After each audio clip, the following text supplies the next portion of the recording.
So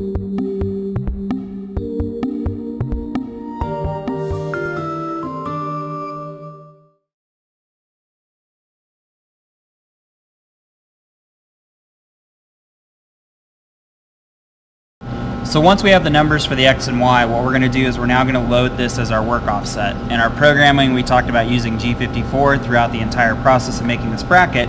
In this machine, you have to go sort of a longhand way to make the work offsets happen.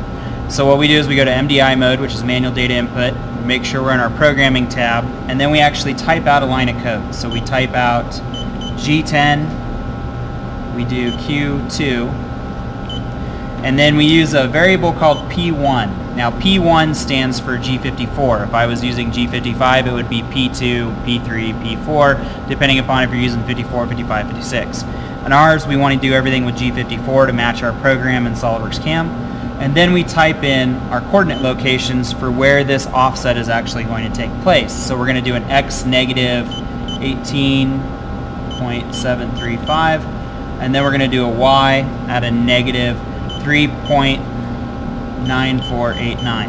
And what this does is this now tells it when we're running the program, we're running off the exact back corner of that jaw.